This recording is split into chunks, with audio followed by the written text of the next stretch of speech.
Hello all, if you're looking for a basement clean that's realistic, look no further.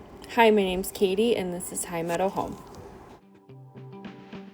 Okay, so we are cleaning up my basement. Now this is one section of my basement, and obviously it's the laundry and the catch-all, and we live in Buffalo, so obviously we have winter, 9 months out of the year, what it feels like anyway. So there are jackets, boots, snow pants, and we also have a camper. So I keep all the linens inside. Anything else that is not mouse approved, I'll keep in the house, and anything that I don't think if we get a mouse on the camper, then I'll keep it on the camper. We have been fortunate, so I am hoping to keep my luck going.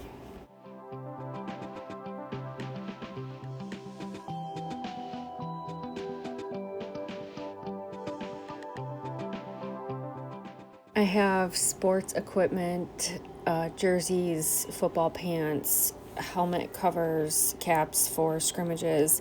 I have everything in here. And okay, don't judge me.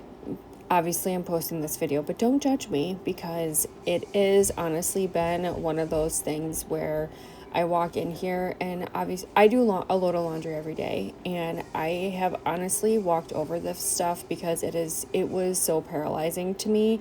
I didn't know where to start.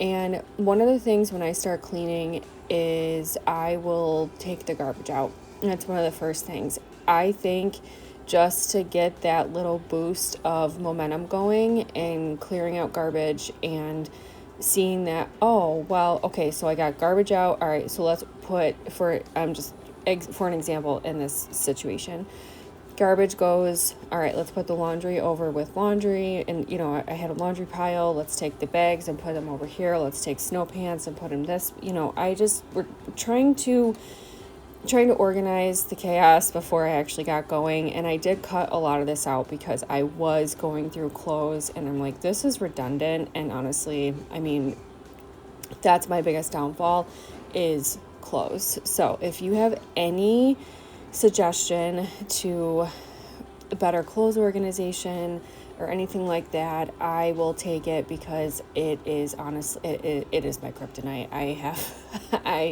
I don't know what it is. So if you have any suggestions, holler at your girl. We'll add to that, my kids wear uniforms to school. So I think, in my mind, my kids essentially have two wardrobes. They have school, and then they have everything else. And my family is in the background. I keep it real. We're loud. We are very loud in this house. So my kids have two wardrobes, basically. And adding that on, they didn't always wear uniforms. We switched schools, and it was manageable when they just had, school clothes, regular clothes, if you will. But adding the uniforms to it has been a struggle for me, because it's two wardrobes, and I see, I'm lost. So help me. Thank you.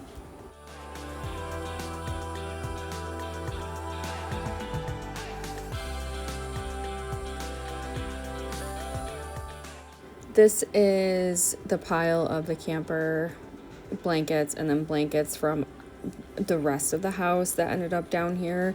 I've been slowly washing things and putting them away and whatnot, and I will wash them before they go onto the camper, even though I washed them when they went into the bag.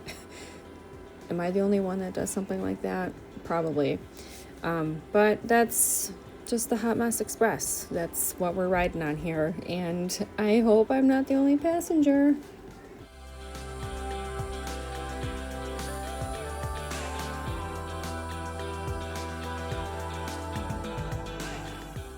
So kind of a sad life update. Well, not kind of, it is a sad. We had to put one of our cats down, Merle, a couple weeks ago. It was expectedly unexpected, if that makes sense. And if you own a pet, have lost a pet, I'm sure we all have, it's the worst part of owning an animal.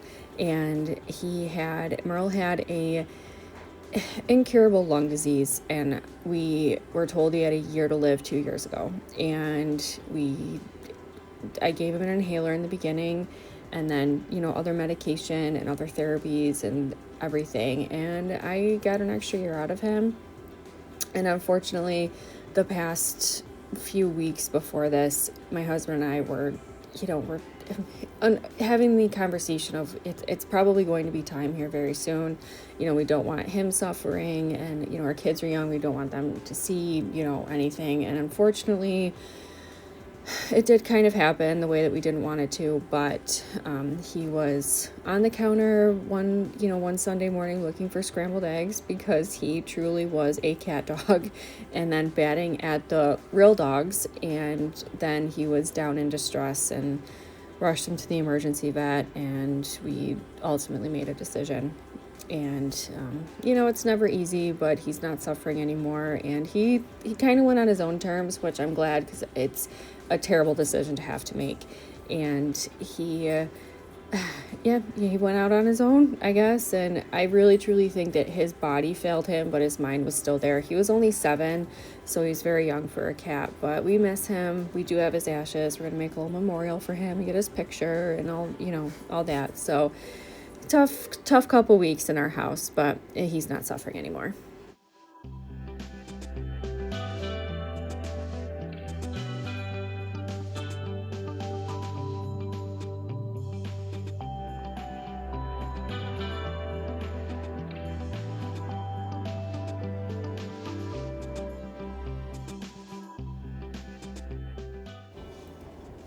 I am just going through more clothes, more things. Actually, it's stuff left over from our camper.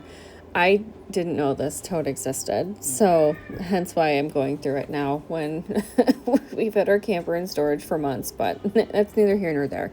Anyway, so that's my life.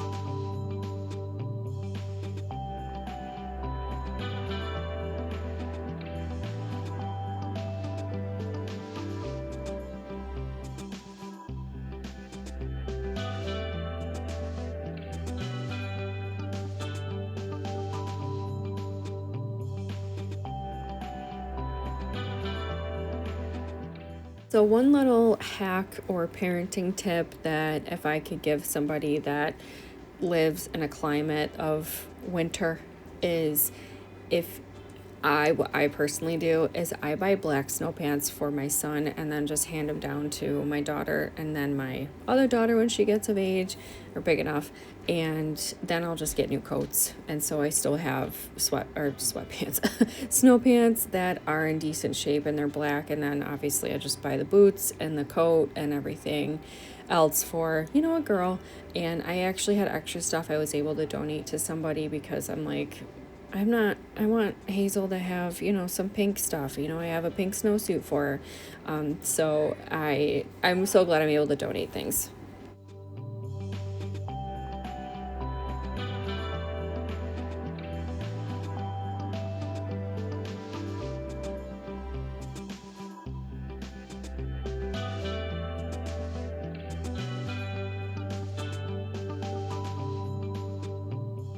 So am I the only one that still switches their wardrobe in and out? I grew up doing that, switching, your summer to winter and fall, and then fall to and winter to summer and all that. I still do that to this day. It's just habit, I guess. And it's also nice in my closet that I'm able to see what I have instead of having it cluttered up. I'm not wearing a tank top in February, so it is nice to be able to actually wear clothes. And then this summer I've decided I'm going on a health journey, people. I'm going on a health journey. So this summer my goal is to buy new summer clothes. So I'm hoping to get rid of a lot of this stuff.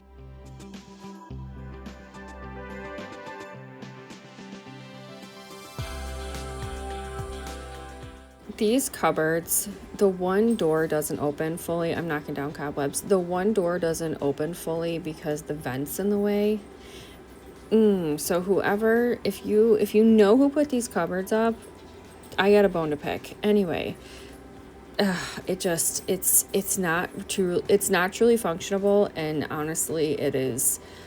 I keep paper towels and extra tissues and toilet paper in there because I'm going in there every once in a while, but that's really the only thing that I can put in there that I don't need to have the cupboard door fully open. Every house has its quirks.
I do love a good shop vac.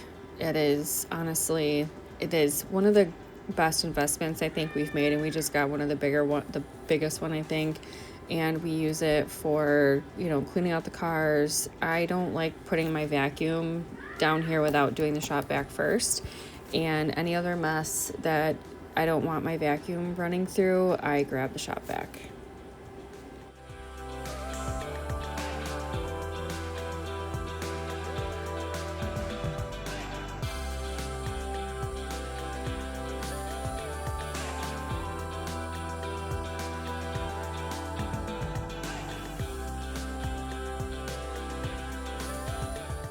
This is where I switch the attachments 50 times, and I could not get an attachment to work. The hose kept getting tangled and twisted.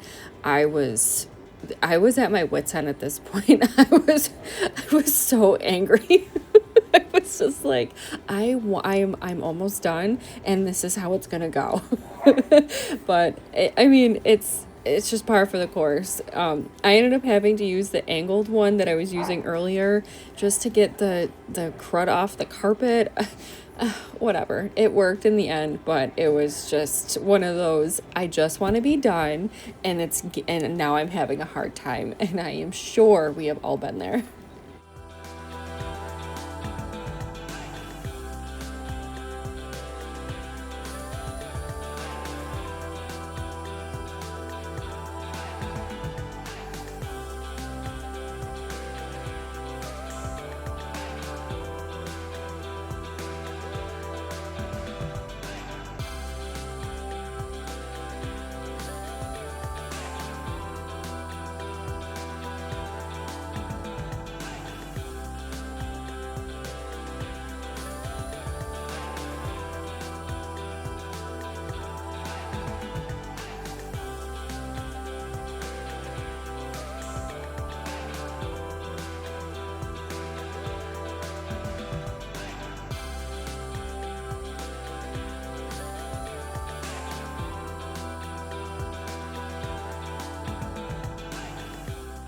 If you've made it this far, I appreciate it. And I would say, leave me an emoji if you think the Bills are going to win the Super Bowl, but my dreams have been crushed. There's always next year. And I'm so tired of hearing that. I really hope next year is our year, because while the mafia is strong, it's a toxic relationship. It's a very toxic relationship. But if you have made it this far, please leave me your favorite emoji that you like to use, and I will leave mine in the comments, and I appreciate you guys watching.